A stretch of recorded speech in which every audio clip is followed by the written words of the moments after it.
ஹரே ராமா ஹரே கிருஷ்ணா. நான் உங்க வீரான மிஸ் சபரி. இன்னைக்கு மார்கழி 9ஆம் நாள் நம்ம எல்லாரும் ஒன்னு சேர்ந்து ஆண்டாள் சொல்லி கொடுத்த பாவை நோன்பு இருக்க போறோம். இந்த வீடியோவை பார்க்கறதுக்கு முன்னாடி நீங்க பார்த்திருக்க வேண்டிய வீடியோ ஆண்டாளோட பிறந்த கதை, ஸ்ரீவில்லிபுத்தூரோட சிறப்புகள், கூடவே இந்த 30 நிமிஷம் வீடியோவை எப்படி பார்க்கணும், இந்த வீடியோவை பார்க்கும்போது என்ன பண்ணணும்ன்ற செயல்முறை வீடியோவும், இதுக்கு முன்னாடி இருக்கிற பாசரங்களோட அர்த்தமும். நான் சொன்ன வீடியோஸை நீங்க இன்னும் பார்க்கல அப்படின்னா இந்த வீடியோ டிஸ்கிரிப்ஷன்ல அந்த எல்லா லிங்கையும் கொடுத்துருக்கோம். அந்த வீடியோஸை பார்த்துட்டு அதுக்கப்புறமா இந்த வீடியோவை பார்க்க தொடருங்க. ஆண்டாள் திருவடிகளே சரணம். தீபங்கள் ஏற்றிக்கொள்வது, மணி அடித்து தொடங்குவது, வாத்திய பொருள் எது இருந்தாலும் தொட்டு வணங்குவது, விநாயகர் வழிபாடு, வாக்குண்டாம் நல்ல மனமுண்டாம் மலரால் நோக்குண்டாம் மேனில் உடங்காது பூக்கொண்டு துப்பாதிர் மேல் தும்பிக்கை அவன் பாதம் தப்பாவல் சார்வார் தமக்கு. குலதெய்வ வழிபாடு, நோன்பு பிரார்த்தனை, வாமனா போற்றி போற்றி, தாமரை பாதங்களே போற்றி போற்றி, மூன்றடியால் உலகை அளந்த வாமன பொற்பாதம், மூன்றடியால் உலகை அளந்த வாமன பொற்பாதம், பரதன் தன் தலை மேலே வைத்து பாரத நாட்டை ஆண்ட இப்பாதம், பரதன் தன் தலை மேலே வைத்து பாரத நாட்டை ஆண்ட இப்பாதம், ஏழுமலைக்கு நாமும் சென்று மோட்சம் பெற காண்பது நிஜபதம், மூன்றடியால் உலகை அளந்த வாமன பொற்பாதம், வைகுண்டத்தில் ஸ்ரீலக்ஷ்மியின் மடி மீது போற்றும் திவ்ய பாதம், வைகுண்டத்தில் ஸ்ரீலக்ஷ்மியின் மடி மீது போற்றும் திவ்ய பாதம், நிலவண்ண கண்ணன் பிறந்த நாளில் வரைந்து வரவேற்கும் முத்து பாதம், மூன்றடியால் உலகை அளந்த வாமன பொற்பாதம், கலியுகத்தில் நமது தலைமேல் விஷ்ணு ரூபனின் புண்ணிய பாதம், கலியுகத்தில் நமது தலைமேல் விஷ்ணு ரூபனின் புண்ணிய பாதம், வெங்கடநாதனை என்றும் நினைத்து பெறுவோம் அவனது ஆசீர்வாதம், மூன்றடியால் உலகை அளந்த வாமன பொற்பாதம், அளந்த வாமன பொற்பாதம், அளந்த வாமன பொற்பாதம். பல பல நாமங்கள் வழிபாடு. ஹரே கிருஷ்ண கிருஷ்ண கிருஷ்ண ஹரே ஹரே, ஹரே ராம ராம ராம ஹரே ஹரே.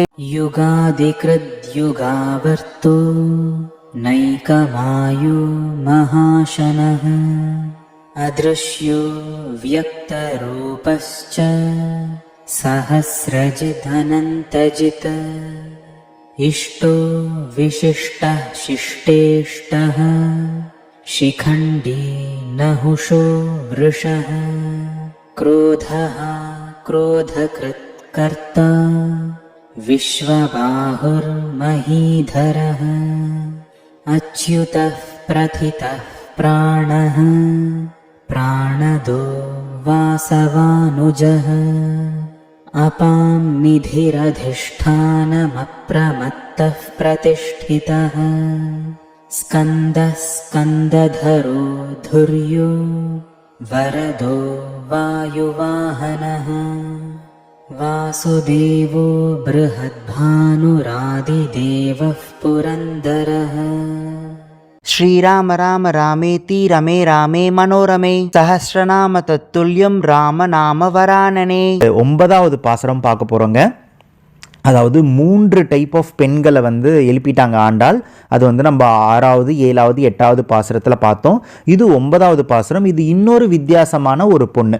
இவங்களை எழுப்புறதுக்காக ஆண்டாலும் அவங்களோட கூட்டம், அதாவது அவங்களோட பாவை நோன்பு இருக்கிறதுக்காக வந்தவங்களையும் சேர்த்து அந்த இடத்துல நிற்கிறாங்க. இவங்க ஒரு இன்னொரு விதமான ஒரு பெண். அது மட்டும் இல்லாமல் இந்த இடத்துல என்ன சொல்ல வராங்கன்னா, தன்னோட ரிலேஷன், யாரோ ஒருத்தர் எழுப்புறது அப்படின்ற மட்டும் இல்லாமல் தன்னோட ரிலேஷனான ஒரு பொண்ணை எழுப்புறதுக்காக ஆண்டாள் அங்கே நிற்கிறாங்க அப்படின்ற மாதிரி இந்த பாசுரம் ஆரம்பிக்குது. முதல்ல பாசுரத்தை பார்த்துடலாம், அதுக்கப்புறமா அதோட அர்த்தத்தை பார்க்கலாம். தூமணி மாடத்து சுற்றும் விளக்கெரிய, தூபம் கமல துயிலனை மேல் கண்வளரும் மாமன் மகளே, மணிக்கதவம் தாழ்த்திரவாய். மாமீர் அவளை எழுப்பீரோ, உன் மகள்தான் ஊமையோ அன்றி செவிடோ அனந்தலோ ஏம பெருந்துயில் மந்திரப்பட்டாலோ, மாமாயன் மாதவன் வைகுண்டன் என்றென்று நாமம் பலவும் நவின்றேலோர் எம்பாவாய் அப்படின்னு பாடியிருக்காங்க. ஸோ இப்போ அதோட அர்த்தம் நம்ம ஒவ்வொரு லைனாக பார்க்கலாம். தூமணி மாடத்து அப்படின்னா என்னென்னா, மாடத்து வீடுன்னு சொல்லுவாங்க அந்த காலத்துலலாம், அவங்களுக்கு கேள்விப்பட்டிருப்பீங்க இல்லையா, மாடத்து வீடு. ஸோ அந்த மாதிரி ஒரு மாடத்து வீடு, அந்த வீட்டில் தான் இவங்க போய் நிற்கிறாங்க. தூமணி அப்படின்னா, இந்த மணினா ரத்தன மணிகள், வைரம் வைடூரியம்னு ரத்தன மணிகள் இருக்கு இல்லையா, நவரத்ன மணிகள், அந்த மணிகளாலேயே அலங்கரிச்சிருக்காங்களாம் அந்த வீட்டை, அந்த மாடத்தை அந்த மணிகளாலே அலங்கரிச்சிருக்காங்களாம். தூமணி அப்படின்னா தூய்மையான மணிகள், அதுதான் அந்த நேர்மையான, நம்ம ஒரு இதில் பார்த்தோம் இல்லைங்களா, ஃபஸ்ட்டு பாசுரம் 2வது பாசுரத்திலலாம், அந்த மாதிரி பார்த்தீங்கன்னா இது எப்படி அர்த்தப்படணும் அப்படின்னா, இவங்க ரொம்ப நேர்மையாக தான் அந்த மணிகளை சம்பாரிச்சிருக்காங்க. அவங்க எங்கேயும் தவறான வழியில் அதை சம்பாதிக்கலை. நேர்மையான தூய்மையான மணிகளை வச்சு அந்த மாடத்தை அலங்கரிச்சிருக்காங்க, அந்த வீட்டை அலங்கரிச்சிருக்காங்க. அப்படி தான் அந்த வீடு இருக்குது அப்படின்னு சொல்கிறாங்க. எதனால் இந்த மாதிரி அலங்கரித்த வீடுன்றதெல்லாம் ஆண்டாள் சொல்கிறாங்கன்றதை நான் அடுத்து சொல்கிறேன். முதல்ல அந்த லைன் பார்த்துருவோம். தூமணி மாடத்து சுற்றும் விளக்கெரிய அப்படின்னா, நம்ம நைட் லேம்புன்னு சொல்லுவோம் இல்லையா, அந்த மாதிரி அந்த விளக்குகள் அந்த பக்கம் சுற்றி அந்த மாடத்தை சுற்றி விளக்குகள் எரியுதான். அந்த நைட் லேம்புன்ற மாதிரி அந்த விளக்கு எரியுதான். அந்த விளக்கோட அந்த வெளிச்சத்தில் தான் இவங்க தூங்கிட்டு இருக்காங்க. இவங்க உள்ளே தூங்கிட்டு இருக்காங்க. இவங்க அந்த சூழலை எக்ஸ்பிளைன் பண்ணிட்டு இருக்காங்க ஆண்டாள், எப்படிப்பட்ட ஒரு சூழலில் அந்த பொண்ணு தூங்கிட்டு இருக்கா அப்படின்னு சொல்லிட்டு. அது ஏன்றதையும் நான் அடுத்து சொல்கிறேன். தூபம் கமல துயிலனை மேல் அப்படின்றாங்க. தூபம் கமல அப்படின்னு பார்த்தீங்கன்னா, தூபம்னா வாசனை. இப்போ ஃப்ராக்ரன்ஸாக இருக்கா. இப்போ இந்த பச்சை கற்பூரம்லாம் நிறைய பேர் வீட்டில் இப்போ போட ஆரம்பிச்சிட்டாங்க. இப்போ நாங்களே ஒரு ஐட்டம்லாம் சேல் பண்ணிகிட்ருக்கோம், கப்பூர் தானி அப்படின்னு சொல்லிட்டு. அதில் என்னென்னா, பச்சை கற்பூரம் வச்சுட்டா கோயிலோட ஃபீல் வீட்டிலே வந்துடும். அந்த கோயிலோட ஃபீல், அந்த பச்சைக்கற்பூரம் அது அப்படியே கரைஞ்சி அந்த வாசனை பார்த்திங்கன்னா சுற்றி அப்படியே அது ஸ்ப்ரெட் ஆகும். அந்த வாசனை ஸ்ப்ரெட் ஆகும்போது என்ன ஆகும் அப்படின்னு பார்த்தீங்கன்னா, ரொம்ப ஃப்ராக்ரன்ஸாக இருக்கும். கோயிலில் இருக்கிற ஃபீல் இருக்கும். நிறைய பேர் கோயிலில் மட்டும் எப்படி இந்த வாசனை வருது, நம்ம வீட்லேயும் தான் ஊதுபத்தி ஏற்றுறோம், ஆனால் இந்த மாதிரி வாசனை வரல அப்படி சொல்லுவாங்க. அதுக்கான காரணம் பச்சைக்கற்பூரம் தான். பச்சைக்கற்பூரம் உங்களுக்கு பார்த்தீங்கன்னா அந்த ஒரு ஃப்ராக்ரன்ஸை ஸ்ப்ரெட் பண்ணும். அந்த ஃப்ராக்ரன்ஸ்லாம் கடவுள் இருக்கார். அந்த ஒரு ஏன்னா பார்த்தீங்கன்னா, நம்ம உணர்றதுன்னு பார்த்தீங்கன்னா, நம்ம ஐம்புலங்களில் உணரும் போது இந்த ஃப்ராக்ரன்ஸ் மூலியமாக தான் இந்த ஐம்புலங்களில் ஒன்றான அந்த மூக்கு, அதோட அந்த உணர்வை நம்மளால் உணர முடியும். அந்த ஃப்ராக்ரன்ஸ் அப்படி இருக்கான். அந்த ஃப்ராக்ரன்ஸ் அப்படி ஸ்ப்ரெட்டே இருக்கான் அந்த வீட்டில். தூபம் கமல துயிலனை மேல் கண்வளரும் மாமன் மகளே அப்படின்றாங்க. துயிலனைன்னா உங்களுக்கு தலையணைன்னு சொல்லுவோம் இல்லையா, அந்த தலையணையும் அவ்வளோ சாஃப்டாக இருக்கான், துயில் மாதிரி இருக்கான். துயிலனை மேல் அப்படின்னா அவ்வளோ சாஃப்டான ஒரு தலைகாணி மாதிரி ஒன்று இருக்கான்.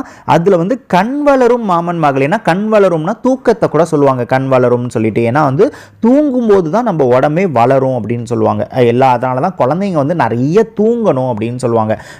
மகாபாரதத்திலே ஒரு இடத்துல இருக்கு, நான் அதை எக்ஸ்பிளைன் பண்ணுறேன். இந்த இடத்துல என்னென்னா, துயிலனை மேல் கண் வளரும் மாமன் மகளே அப்படின்னா, நீ நல்லா அசந்து தூங்கிட்டு இருக்கா. அந்த கண் வளரும்னா அவ்வளோ டீப் ஸ்லீப். ஏன்னா டீப் ஸ்லீப் போனால் தான் உங்களுக்கு உடம்பு வளரும்.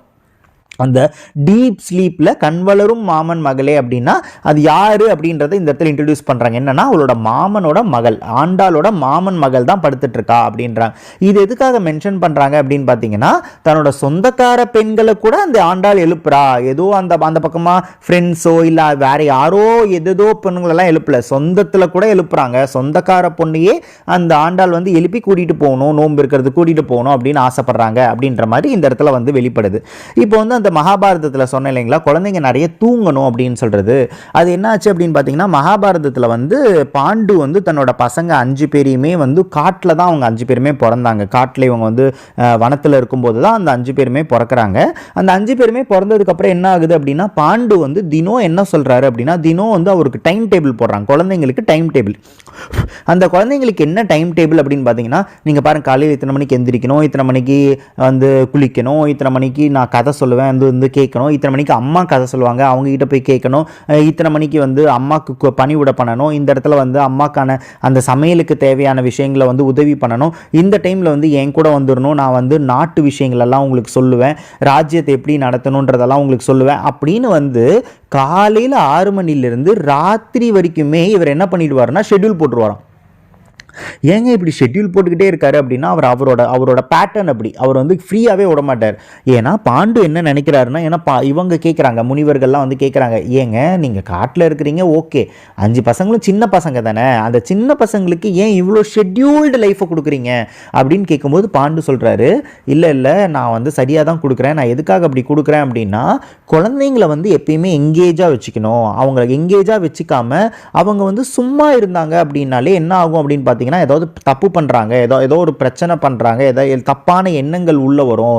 நான் என்ன பண்ண போகிறேன்னா, எப்பயுமே தர்ம சிந்தனைகளோட, எப்பயுமே அம்மா அப்பாவுக்கு பணிவிட பண்ணணுன்றதோட, எப்பயுமே நல்ல நல்ல கதைகளை கேட்கணுன்றதோட, எப்பயுமே வந்து அந்த காலையில் குளிக்கிறது செய்கிறதெல்லாம் ஃபார்மேட்டாக செஞ்சிடணுன்றது ஒரு இயல்பான வாழ்க்கை மாதிரி நான் பண்ணிட போகிறேன். அந்த மாதிரி நான் பண்ணிட்டேன்னா அவங்களுக்கு தவறு செய்யணுன்ற எண்ணமே எப்பயுமே வராது. அவங்க எப்பயுமே ஷெட்யூல்டு லைஃப்பில் இருப்பாங்க, பிஸியாக இருப்பாங்க.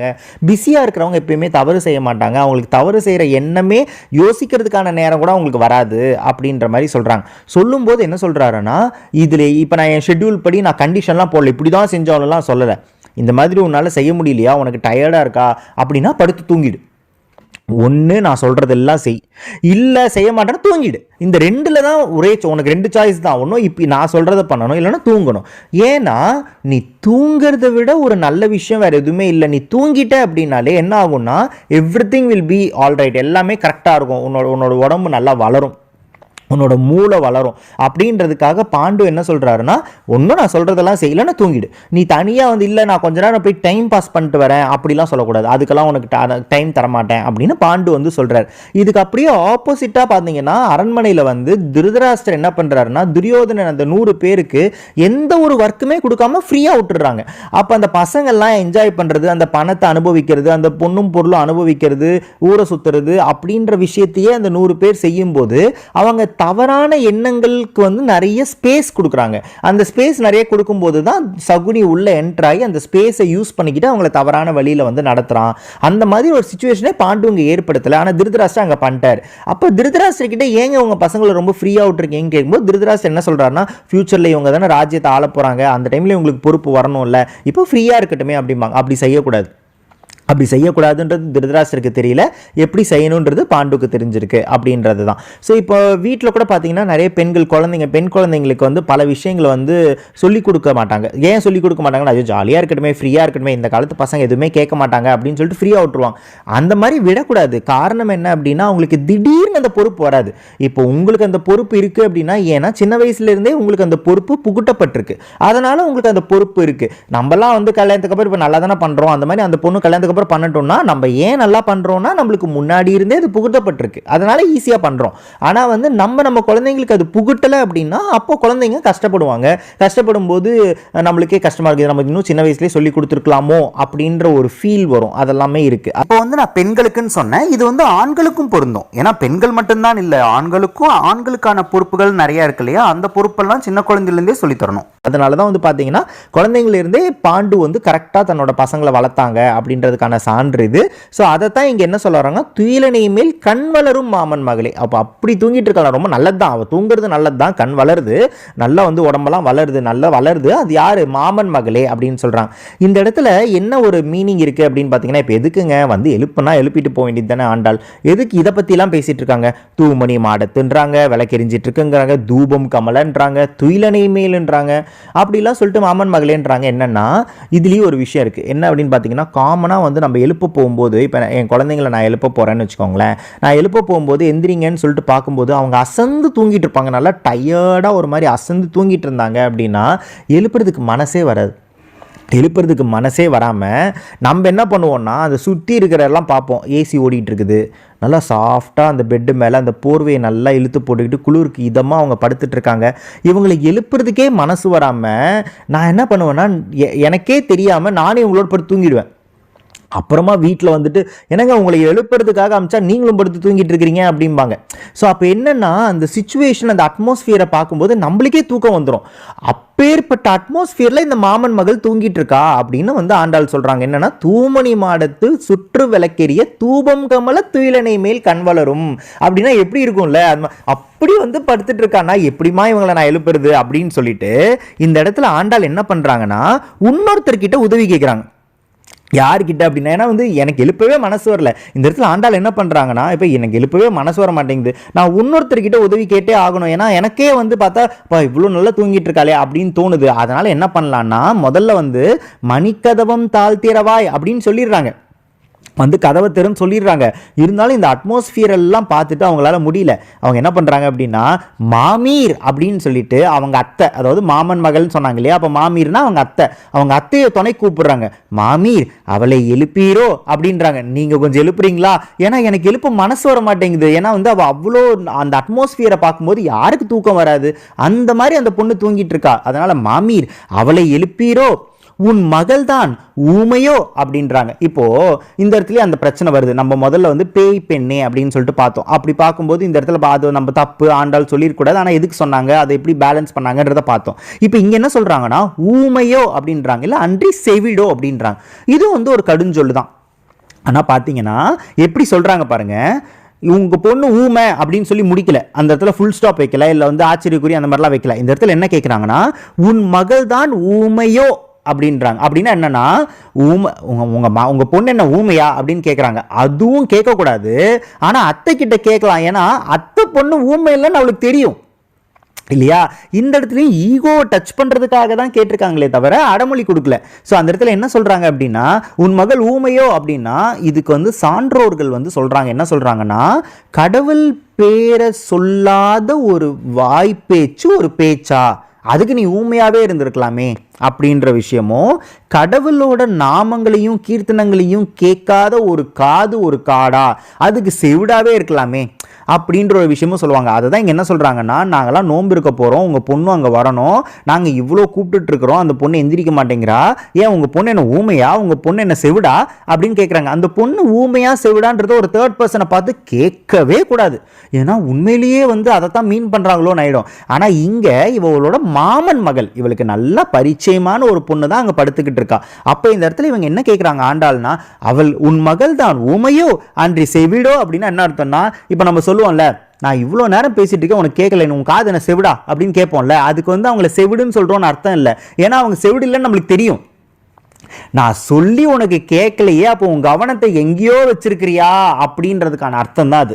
ஸோ அந்த அர்த்தத்தை தான் இங்கே என்ன சொல்கிறாங்கன்னா, நீ என்ன தூங்கிட்டே இருக்கிறியே, உன் கவனம் வேற எங்கேயோ இருக்கா அப்படின்னு நினைக்கிறாங்க. நான் நினச்சேன் அதுக்கு அடுத்த லைன்லேயே அதுக்கான சான்று வந்துருச்சு. என்னன்னா, அவளை எழுப்பீரோ மாமீர், உன் மகள் தான் ஊமையோ அன்றி செவிடோ அனந்தலோ. அனந்தலோனா அதான் அர்த்தம். அனந்தலோனா ரொம்ப டயர்டாக எதையோ நினச்சிக்கிட்டு படுத்துட்டு இருக்காளா, நீ அதாவது உன்னோட கவனம் வேற எங்கேயோ இருக்கா அப்படின்றாங்க. அப்படிதான் அனந்த பத்மநாபசாமி படுத்துட்டு இருக்காரு. அனந்த பத்மநாபசாமி அவர் எங்கே படுத்துட்டு இருக்காருன்னு பார்த்தீங்கன்னா, அந்த இது பார்த்தீங்க உங்களுக்கு, அந்த கோயில் பார்த்தாலோ இல்லை ஒரு ஃபோட்டோ பார்த்தாலோ உங்களுக்கு தெரியும், அவர் வந்து படுத்துட்டு இருப்பார். ஆதிசேஷன் மேலே இருக்கும், லக்ஷ்மி இருப்பாங்க, பத்மாவதி இருப்பாங்க, இல்லை ஸ்ரீதேவி பூதேவி இருப்பாங்க. அங்கே பின்னாடி பார்த்தீங்கன்னா பிரம்மா வந்து அந்த வயிற்றுலேருந்து அந்த பிரம்மாவை காமிச்சிருப்பாங்க. கை வந்து ஒரு சிவன் மேலே கை வச்சிட்ருக்கோம். அங்கே சுற்றி தேவர்கள் இருப்பாங்க, அங்கே நாரதர் இருப்பார், எல்லா கடவுள்களும் அங்கே இருப்பாங்க. அவர் வந்து படுத்துட்டு இருப்பார். அனந்த பத்மநாபன்பாங்க. ஏன் அனந்த பத்மநாபன்னா, அவர் படுத்துட்டு இருக்கிறது இங்கே தான், ஆனால் அவரோட எண்ணம் அங்கே இல்லவே இல்லையா. அவரோட எண்ணம் எங்கே இருக்குன்னா, யார் என்னை கூப்பிடுறாங்க அப்படின்னு சொல்லிட்டு அவரோட எண்ணம் பூரா வந்து பார்த்தீங்கன்னா பக்தர்கள் மேலேயே இருக்குமா. யாராவது என்னை கூப்பிட்டாங்கன்னா உடனே நம்ம போகணும், அவங்களுக்கு உதவி பண்ணணும், அவங்களுக்கு எப்படி உதவி பண்ணலாம், அவங்க என்ன கேட்குறாங்க, அவங்க கேட்குறத எப்படி ஆராய்ஞ்சு அவங்களுக்கு கொடுக்கலாம், என்ன கொடுக்கலாம், எப்போ கொடுக்கலாம் அப்படின்ற விஷயத்தையே யோசிச்சுட்டு இருப்பாராம். படுத்துட்டு இருக்கிறது பார்த்தீங்கன்னா அந்த வந்து அனந்த சயனத்தில் வந்து பார்த்தீங்கன்னா இவர் இதில் இந்த இடத்துல எங்கே அந்த பார்க்கடலில் ஆதிசேஷன் மேலே தான் படுத்துட்டு இருக்காங்க. ஆனால் எண்ணம் அங்கே இல்லவே இல்லை. எண்ணம் பூரா பக்தர்கள் மேலேயே இருக்குது. அந்த மாதிரி அன்றி செவிடோன்னு சொல்லிட்டு அடுத்து அனந்தலோன்றாங்க. அனந்தலோ அப்படின்னா அவ்வளோ டயர்டாக படுத்துக்கிட்டு சிந்தனைலாம் வேற எங்கேயோ இருக்கா. இங்கே சிந்தனையே இல்லையா. இங்கே சிந்தனை தான் நாங்கள் கூப்பிட்டா கேட்டிருக்குமே. இங்கே நான் கூப்பிட்டுருந்தேன்னா இப்போ நான் ஊமையான்னு சொல்லும்போது நான் ஒன்றும் ஊமை இல்லை அப்படின்னு பதில் வரணுமே. பதிலே வரலையே. பதிலே வராமல் எதையுமே பேசாமல் எதையுமே கேட்ட மாதிரியே காமிச்சிக்காம அனந்தலோ அப்படி படுத்துட்டு இருக்கிறாளே அப்படின்னு வந்து அந்த ஆண்டாள் வந்து உதவிக்கு கேட்குறாங்க. உதவிக்கு யார்கிட்ட கேட்குறாங்க? அவங்க அம்மா, அதாவது படுத்துட்டு இருக்கிற பொண்ணோட அம்மா, இவங்களோட மாமீர் அப்படின்றவங்கள வந்து கேட்டுட்டு இருக்காங்க, அத்தை கிட்ட கேட்குறாங்க. இல்லை இதெல்லாம் சொல்லிட்டு அடுத்து என்ன சொல்கிறாங்கன்னா, ஏம பெருந்துயில் மந்திரப்பட்டாலோ அப்படின்றாங்க. ஏம பெருந்துயில் மந்திரப்பட்டாலோன்னா இல்லை யாராவது ஏதாவது பிளான் பண்ணி மந்திரம் போட்டுட்டாங்களா, இவங்க வந்து எழுப்புவாங்க, நீ எதுக்குமே காது கொடுக்காத, காது செவி சாய்க்காத, நீ படுத்துக்கிட்டே இரு அப்படின்னு சொல்லிட்டு யாராவது மந்திரம் போட்டு வச்சுட்டாங்களா, எங்க வார்த்தைகள் எதுவுமே அவ காதுக்கு கேட்காத மாதிரி யாராவது மந்திரம் போட்டுட்டாங்களா, ஏம பெருந்துயில் மந்திரப்பட்டாலோ மந்திரத்தில் கட்டி போட்டதுனால தான் படுத்துட்டு இருக்கிறாளா அப்படின்னு கேட்குறாங்க. இப்போ கடைசியாக ஒரு ஆயுதத்தை எடுக்கிறாங்க. ஏன்னா எப்பயுமே கடைசி ஆயுதம் என்னன்னா நாமாவளி தான். எல்லாத்தையும் ட்ரை பண்ணி பார்த்தாச்சு, டைரெக்டாகவும் சொல்லியாச்சு, இப்படியெல்லாம் படுத்துட்டு இருக்கிறாளே ரொம்ப அனந்த சயனமாக ரொம்ப ஹாப்பியாக படுத்துட்டு இருக்கிற மாதிரி தெரியுதே, அத்தையை கூப்பிட்டோம், அத்தையாலையும் எழுப்ப முடியல, ஈகோவை டச் பண்ணி பார்த்தோம், ஊமையோ செவிடோ எல்லாம் சொல்லி பார்த்தோம், அனந்தலோனோ யாராவது மந்திரம் போட்டாங்களான்னு கூட சொல்லி பார்த்துட்டோம், எதுவும் வேலைக்காகலை. கடைசியில் நாமாவளியை தான் வந்து ஆண்டாள் வந்து கையில் எடுக்கிறாங்க, அந்த அஸ்திரத்தை தான் கையில் எடுக்கிறாங்க. என்ன சொல்கிறாங்கன்னா, மாமாயன் மாதவன் வைகுண்டன் என்றென்று நாமம் பலவும் நவீன்றேலோர் எம்பாவாய் அப்படின்றாங்க. இந்த வார்த்தையை கேட்ட உடனே டபக்குன்னு அந்த பொண்ணு எந்திரிச்சு உட்காந்துட்டா, வாங்க போகலாம் அப்படின்னு சொல்லிட்டு ஆண்டாளோடையே கிளம்பிட்டா. என்னங்க இவ்வளோ நேரமாக இவ்வளோ விஷயம் நம்ம பேசிக்கிட்டே இருக்கிறோம், இவ்வளோ விஷயம் பேசும்போதெல்லாம் அந்த பொண்ணுக்கு காதில் கேட்காம மாமாயன் மாதவன் வைகுண்டன் அப்படின்ற ஒரு 3 பேர், அந்த 3 பேர் சொன்னோன்னே எப்படி அந்த பொண்ணு எந்திரிப்பா? அந்த 3 பேருக்கு என்ன பவர் இருக்குது? சரி நாமங்களுக்கெல்லாம் பவர் இருக்குன்றது தெரியும், அதுன்னா அவ்வளோ பவரா? நாமத்தை சொன்னோன்னே டபக்குன்னு எந்திரிச்சு உட்காந்துட்டாலே ஏன் அப்படின்ற ஒரு விஷயம் இருக்கு இல்லையா? இல்லை இப்போ வந்து நான் ஊமையோன்னு சொன்னோம், செவிடோன்னு சொன்னோம், அனந்தலோன்னு சொன்னோம், மந்திரப்பட்டாலும் இதெல்லாம் சொல்லும்போது என்ன சொல்லணும்? நான்லாம் அப்படிலும் இல்லை, எங்கள் அம்மாலாம் ஒன்று எழுப்ப தேவையில்லை, நீ எழுப்புனாலே நான் எந்திரிப்பேன் அப்படின்னு அந்த பொண்ணு எந்திரிச்சு உட்காரலாமே.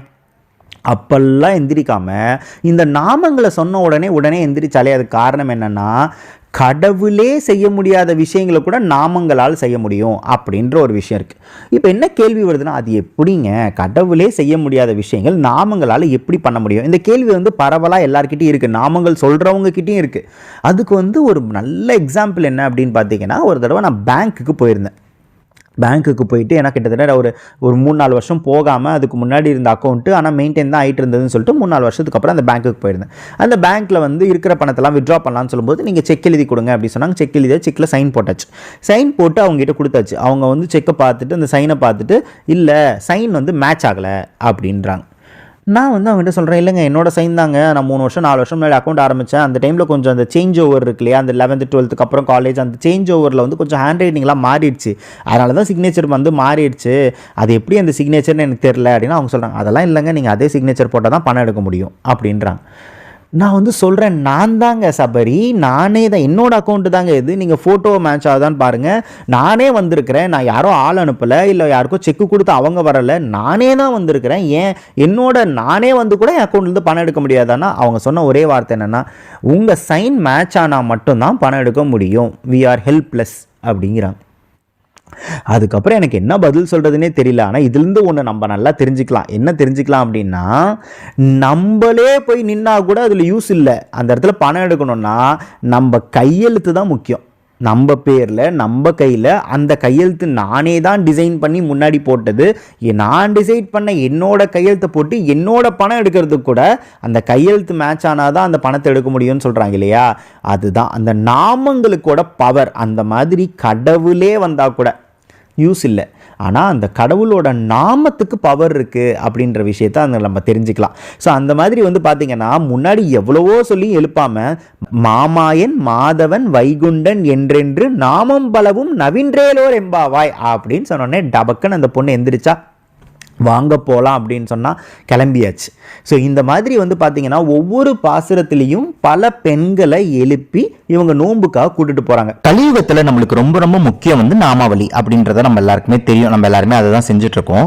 அதுவும் முக்கியமாக பார்த்தீங்கன்னா நம்மளோட மெகா பாவை நோம்புல கூட பார்த்தீங்கன்னா பல நாமங்கள் வழிபாடு அப்படின்ற ஒரு தனி போர்ஷனே வச்சு நம்ம என்ன பண்ணுறோம் அப்படின்னு பார்த்தீங்கன்னா, முதல்ல ஹரே ராம ஹரே கிருஷ்ணா சொல்கிறோம். அதுக்கப்புறம் பார்த்தீங்கன்னா விஷ்ணு சஹஸ்ரநாமம் வந்து பார்த்தீங்கன்னா ஒவ்வொரு நாளும் 35 சஹஸ்ரநாமத்தை பார்த்துட்டு பார்த்துட்டு இருக்கோம். அதுக்கப்புறம் பார்த்தீங்க அப்படின்னா ஸ்ரீ ராம ராம ராமேதி அப்படின்னு சொல்லிட்டு அந்த ஒரு விஷயத்தையும் பார்த்துட்டு இருக்கோம். ஸோ இதெல்லாம் நம்மளுக்கு தெரிஞ்சிருச்சு. ஆனால் இந்த நாமங்களோட பவர் என்ன அப்படின்றத தெரிஞ்சுக்கிறதுக்கு உங்களுக்கு நான் ராமாயணத்துலேருந்து ஒரு விஷயத்த சொல்ல போறேன். அப்பதான் நம்ம தினம் எவ்வளோ பெரிய விஷயத்த பண்ணிட்டு இருக்கோம் நாமங்கள் வழிபாடுன்ற பேர்ல அப்படின்றது நம்மளுக்கு தெரியும். என்ன நடக்குது அப்படின்னு பார்த்தீங்கன்னா, ஒரு நாள் வந்து ராமர் வந்துட்டு பார்த்தீங்கன்னா அவர் வந்து ராஜ்யத்தை ஆண்டுட்டு இருக்கிறாரு. சீதை வந்து பார்த்தீங்க அப்படின்னா வால்மீகி ஆசிரமத்தில் இருக்காங்க. அவர் கூட தான் வந்து ஹனுமன் இருக்காரு. ஆனா ஹனுமன் அங்கதான் இருக்காருன்னு சீதைக்கு தெரியாது. சீதையும் ஹனுமனும் ஒரே இடத்துல தான் இருக்காங்கன்னு சொல்லி ராமருக்கு தெரியாது. ஹனுமன் வந்து ராமரை பார்க்கறதுக்காக வராரு. அப்ப ராமருக்கு பக்கத்துல வசிஷ்டர் இருக்காரு. அப்போ வந்து ஹனுமன் என்ன பண்றாருன்னா எல்லாருக்கும் அப்படியே வணக்கம் சொல்லி ஒவ்வொருத்தருக்கா மரியாதை செலுத்திட்டு இருக்காரு. ஆனா வசிஷ்டருக்கு மரியாதை செலுத்தல. அது மரியாதை செலுத்தல கிடையாது, அவர் மரியாதையை செலுத்தினாரு. அந்த டைம்ல வசிஷ்டர் வந்து ராமரை பார்த்துட்டு இருந்ததுனால ஹனுமன் வந்து மரியாதை செலுத்தினதை வசிஷ்டர் கவனிக்கல. வசிஷ்டர் வந்து ராமரோட குரு. வசிஷ்டர் வந்து ராமர் கிட்ட என்ன சொல்றாருன்னா, ராமா இப்போ வந்து ஒருத்தன் வந்து எனக்கு மரியாதை செலுத்தல அப்படின்னா என்னோட சிஷ்யன் நீ, நான் வந்து உனக்கு குரு, என்னோட சிஷ்யனா உனக்கு நீ என்ன தண்டனை தருவ? நீ ஏன்னா நீ ராஜா வேற, அயோத்திக்கு ராஜா வேற, நீ அவனுக்கு என்ன தண்டனை தருவ அப்படின்னு கேட்கிறாரு. உடனே ராமர் சொல்றாரு, வேற என்ன நான் தருவேன் குருவே, உங்களுக்கு ஒருத்த மரியாதை தரல அப்படின்னா உடனே மரண தண்டனை தான், ஆனா உடனே வந்து என்னோட வில்லம்பு எடுத்து அவரை நான் கொன்னுடுவேன் அப்படின்னு சொல்றாரு. சொன்ன உடனே வசிஷ்டர் என்ன சொல்றாருன்னா, இப்ப எனக்கு ஒருத்த மரியாதை தரல அப்படின்னு சொல்றாரு. அது யாருன்னு சொல்லுங்க, கட்டளையிடுங்க அப்படின்னு சொல்லி சொல்றாரு. அப்ப ராமர் கிட்ட வந்து வசிஷ்டர் சொல்றாரு, இதோ இவன் தான் வந்து எனக்கு மரியாதை தரல அப்படின்னு ஹனுமனை காமிக்கிறார். ராமருக்கு என்ன பண்றதுன்னு தெரியல. ஆனா குரு ரொம்ப முக்கியம். குரு வந்து இந்த மாதிரி ஒரு வார்த்தையை சொல்லிட்டார், இதுக்கப்புறம் என்னால ஒன்றும் பண்ண முடியாது, நான் வந்து ஹனுமனை கொண்டுதான் ஆகணும் அப்படின்னு சொல்லிட்டு அவர் வில் அம்பு எடுத்துட்டார். ஹனுமனுக்கு தெரிஞ்சிருச்சு. ஹனுமன் ஒன்றும் பண்ணல. ஹனுமன் என்ன பண்றாருன்னா அப்படியே உட்கார்ந்தாரு, சபைக்கு நடுவில் உட்கார்ந்துட்டு தியானம் பண்ண ஆரம்பிச்சிடறாரு. இப்போ வந்து ராமர் வந்து அதெல்லாம் நீ என்ன வேணா பண்ணிக்கோ, ஆனா நான் உன்னை கொல்லாம இருக்க முடியாது அப்படின்னு சொல்லிட்டு அவர் அம்பு எடுக்கிறாரு. அம்பு எடுத்து ஹனுமன் மேல செலுத்துறாரு. ஆனா ஹனுமனுக்கு பக்கத்துல போன அந்த அம்பு அப்படியே கீழே விழுந்துருச்சு. ஹனுமனை ஒண்ணுமே பண்ணல. இன்னது ஹனுமனை ஒண்ணுமே பண்ணல அப்படின்றது ஒண்ணு பயங்கர ஷாக்கு ராமருக்கு. ஏன்னா ராமருக்கு என்னன்னா தன்னோட வில்லிலிருந்து போன அம்பு வந்து செயலிழந்து போகுது அப்படின்றது அவரால் தாங்கவே முடியல ராமரால. வசிஷ்டர் கிட்ட, குருவே நான் என்ன தப்பு பண்ணிட்டேன்னா ஏன் இந்த அம்பு வந்து வேலை செய்யல, கீழே விழுந்துருச்சு அப்படின்னு கேட்கும்போது வசிஷ்டர் என்ன சொல்றாரு அப்படின்னா, இல்ல நீ உத்து கவனி, ஹனுமன் என்ன பண்ணிட்டு இருக்கான்னு பாரு அப்படின்னு சொல்றாரு. உடனே ராமர் வந்து உத்து கவனிக்கிறாரு, வேற ஒண்ணுமே பண்ணல. ஹனுமன் என்ன பண்றாருன்னா அப்படியே உட்காந்து அவரு ராமநாமத்தை சொல்லிட்டு இருக்காரு. இதை விட வேற ஏதாவது ஒண்ணு வேணுமா? அவர் ராமநாமத்தை சொல்லிட்டு இருக்காரு.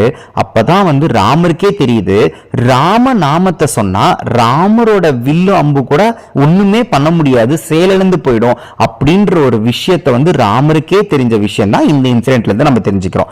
அது மட்டும் இல்லாம ஹனுமன் வந்து ஒவ்வொரு தடவையும் ராமரை காப்பாத்துறதுக்கு இந்த நாமத்தை தான் யூஸ் பண்ணாரு. நல்லா தெரிஞ்சுக்கோங்க, ராமரை காப்பாத்துறதுக்கே ராமநாமம் தான் யூஸ்ஃபுல்லா இருந்துச்சு அப்படின்னு சொல்றாங்க.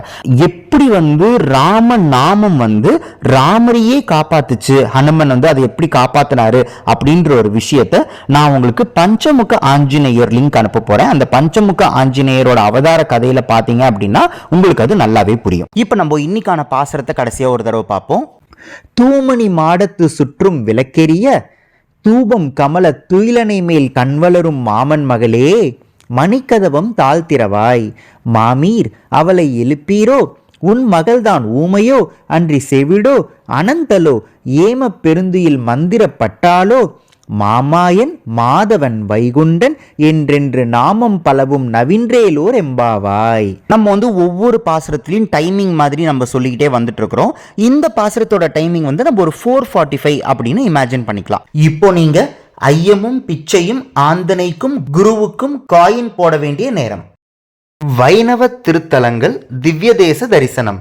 திருநாங்கூர் ஸ்ரீ வைகுண்ட வள்ளி சமேத ஸ்ரீ வைகுண்ட நாதாய நமக. திருவாளி திருநகரி ஸ்ரீ அமிர்த கடவள்ளி சமேத ஸ்ரீ வயலாளி மணவாள சுவாமினே நமக. திருத்தேவனார் தொகை ஸ்ரீ கடல்மகள் நாச்சியார் சமேத ஸ்ரீ தெய்வநாயகாய நமக. திருத்தெற்றியம்பலம் ஸ்ரீ செங்கமலவல்லி சமேத ஸ்ரீ செங்கன்மாள் சுவாமினே நமக. ఆరతి పాడల్. తులసి దళాలతో తులతూ చూదామంటే నీ రుక్మిణి నేను కానురా కృష్ణయ్య, అంత భక్తి నాకు లేదురా. యమునా తీరమందురాస క్రీడలాడంగా రాధమ్మను నేను కాదురా కృష్ణయ్య, అంత ప్రేమ నాకు లేదురా. వెన్న మీ గడలతోను నోరు ముద్ద తినిపించే యశోదను నేను కాదురా కృష్ణయ్య, అంత నోము నోచలేదురా. இன்னைக்கு பாசுரத்துல எந்த மாதிரி ஒரு ஆன்மீக உணர்வை நீங்க உணர்ந்தீங்க அப்படின்றத இந்த வீடியோவோட கமெண்ட்லயோ இல்ல எங்களுக்கு வாட்ஸ்அப்லயோ கண்டிப்பா பதிவிடுங்க. ஆண்டாள் திருவடிகளே சரணம். ஹரே ராமா ஹரே கிருஷ்ணா.